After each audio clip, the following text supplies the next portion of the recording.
ce pays, avant même de parler des îles éparses, parlons de Madagascar, qui n'est pas une terre indépendante encore aujourd'hui. Il faut qu'on ait le courage de le dire. Et là aussi, nous comptons sur le pasteur pour que les Moïse modernes se battent contre les pharaons qui sont représentés par l'impérialisme français. Je différencie les pharaons, bien sûr, de l'Égypte antique, dont parlait cher Anta Diop, puisque nous savons que l'Égypte antique était la terre originelle des Noirs, comme ceux qui se renseignent sur l'histoire le savent.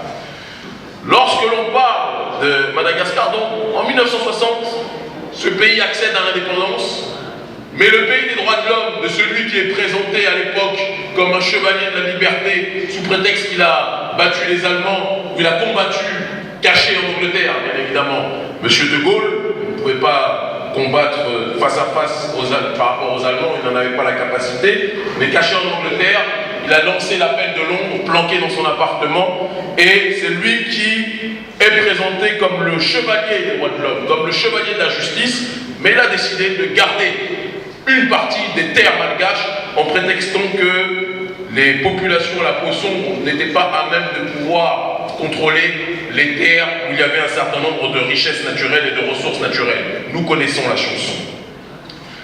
Les résolutions de l'ONU 3491 ou 3491 du 12 décembre 1979 et 35123 du 11 décembre 1960 stipulaient que l'Assemblée générale des Nations Unies invitait le gouvernement français à entamer sans plus tarder des négociations avec le gouvernement malgache en vue de la réintégration des îles précitées qui ont été séparées arbitrairement de Madagascar. J'ai fait des mathématiques il y a très longtemps, mais je crois que 1979 est passé depuis un certain temps. Vous êtes d'accord avec moi, oui ou non? Oui. Nous sommes, si je ne m'abuse, en 2018, n'est-ce pas? Nous sommes au siècle où la France vient donner des leçons à toute l'humanité entière sur le principe de l'humanisme, sur le principe du respect des peuples, sur le principe soi-disant de la justice sociale, qui fait bien rire lorsque l'on voit la densité du prolétariat français sur ses propres terres. Et bien en ce XXIe siècle, cette résolution est restée lettre morte, parce que c'est la vérité. Quoi qu'on en dise, l'ONU passe son temps à favoriser les puissants, mais n'écoute jamais les populations minoritaires ou les populations qui n'ont pas un PIB extrêmement élevé. Et il faudra là aussi qu'au XXIe siècle, les populations à la peau sombre puissent réfléchir à une nouvelle façon de se faire entendre sur la scène internationale si l'ONU n'est pas capable de défendre nos propres intérêts. Mais ce n'est pas un hasard, évidemment, si la France garde ces territoires prétendument appelés les îles éparses, qui d'ailleurs sont gérés depuis 2006 par l'administration TAAF, Terre australe et antarctique française. Cette administration d'ailleurs basée à Saint-Pierre, à La Réunion. Les îles situées géographiquement dans le canal du Mozambique entre l'Afrique et Madagascar mesurent une dizaine de kilomètres carrés pour Europa, Juan de Novas et des Glorieuses. Bassas da India est un atoll qui n'émerge qu'à marée descendante, ce qui explique d'ailleurs que de très nombreux naufrages s'y soient produits. Ce sont des terres qui, officiellement, sont inhabitées. Seuls des détachements militaires français y assurent des missions de souveraineté.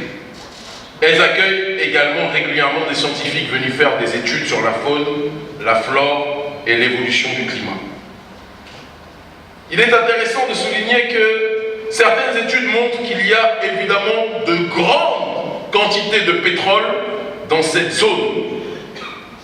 D'immenses quantités de pétrole qui font dire à certains observateurs que si ces gisements sont bien utilisés, cette région pourrait devenir le nouveau Qatar dans les temps à venir. Que chacun réfléchisse à cette réalité.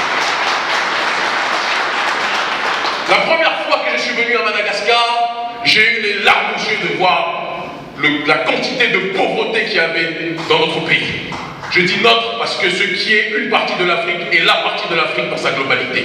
J'ai vu des gens vivre en dessous du seuil de pauvreté en un siècle où il y a des gens qui sont capables de se gargariser avec des millions en profitant des propres ressources de ce sol. J'ai vu des gens, j'ai vu des mamans marcher à pied d'un endroit à un autre pour aller chercher le minimum de fournitures vitales pour leur propre famille sur une zone qui bénéficie à la France aujourd'hui plus que jamais sur un bon nombre de points. Et je m'adresse donc aux autorités.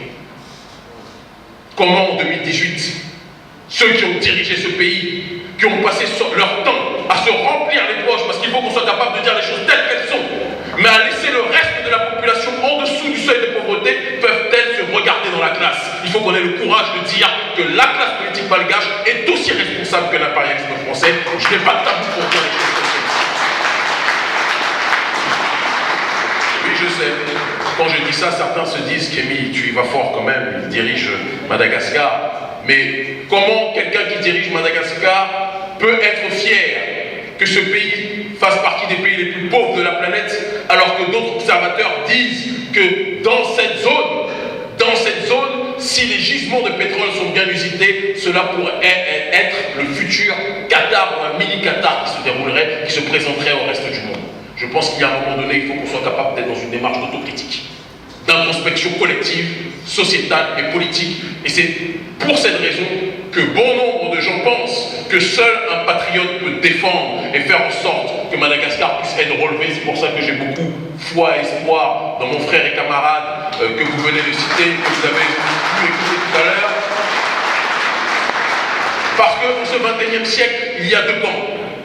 Ceux qui se couchent face à l'occidentalisation du monde, face à la mondialisation néolibérale, et ceux qui se défendent et qui sont prêts à tout pour protéger leur population. On les appelle les patriotes, certains les appellent les populistes, mais le langage originel du populisme, c'est celui qui est capable de parler le langage du peuple. Et nous avons besoin de gens qui parlent le langage du peuple, qui protègent le peuple, qui pensent au peuple avant de penser à la finance internationale.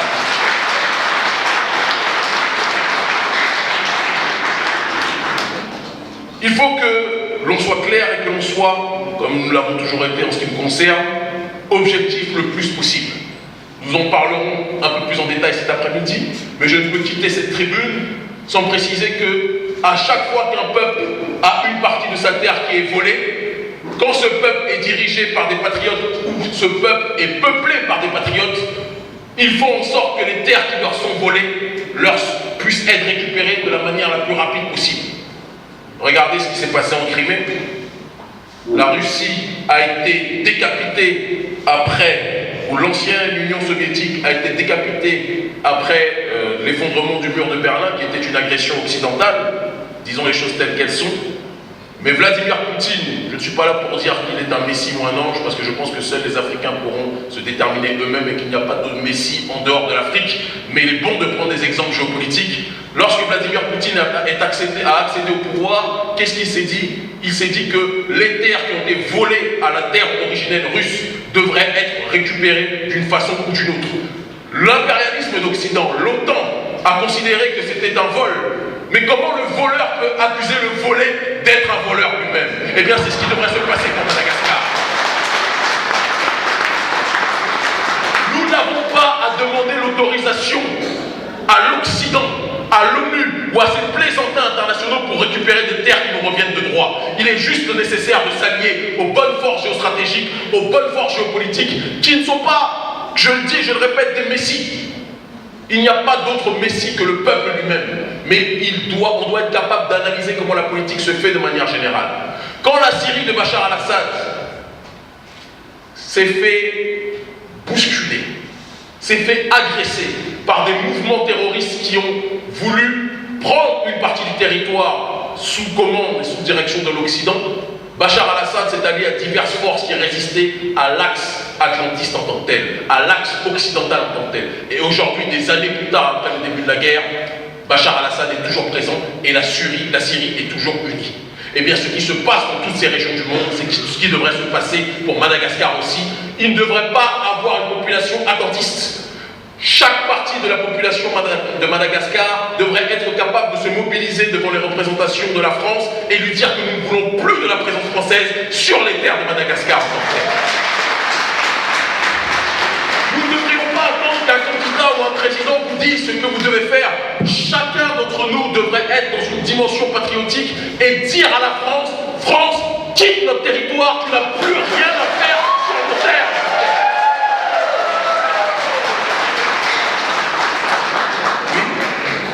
Je vois des frères ici costauds. Je vois des frères ici qui sont costauds. Je vois des femmes ici qui sont des Amazones. Si nous voulons être capables de récupérer nos terres, chacun d'entre nous doit être dans une dimension militaire et comprendre que nous devons servir la patrie, non pas attendre que la patrie nous serve, mais servir la patrie et être prêt à mourir pour cette dernière. Et nous devrions analyser les différents partenaires qui pourraient nous aider justement à accéder à nos objectifs. Mais en réfléchissant bien à ce que nous ne quittions pas un colon pour en avoir un autre. Et c'est pour ça que je précise toujours. Oui, je précise toujours, parce que je suis un souverainiste. Que ce soit les Russes, que ce soit les Iraniens, nous vous adressons ce message aussi. Les Africains ont plus confiance en la Russie qu'aux États-Unis ou en la France. Mais nous ne quitterons pas la France pour être colonisés par la Russie par la suite, que l'on soit clair sur cette réalité. Nous voulons des partenariats d'égal à égal. Nous voulons un rapport de souverain à souverain. Aidez-nous à récupérer nos terres et nous aurons des rapports commerciaux fluidifiés. Vous serez nos partenaires principaux sans aucun problème. Mais je le redis, je le répète, le 21e siècle sera celui de l'indépendance africaine intégrale et ceux qui se mettront au travers de notre chemin d'une façon ou d'une autre finiront par mordre la poussière, l'Afrique libre de la mort, nous vaincrons. Merci infiniment de m'avoir écouté.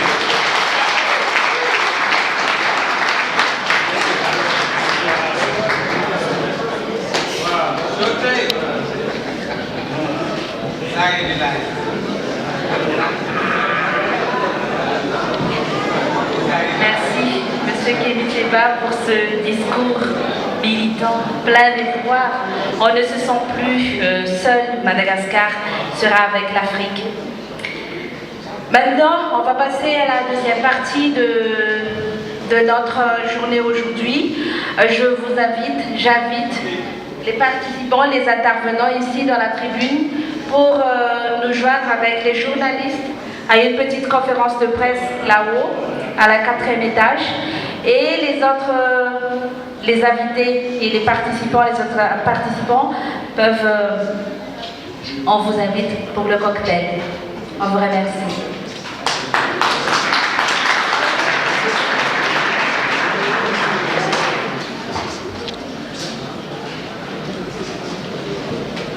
Un petit rectificatif, il y aura dans la deuxième intervention, c'est-à-dire après le cocktail, l'intervention de M. Paolo Raoul Nariv et ainsi que M.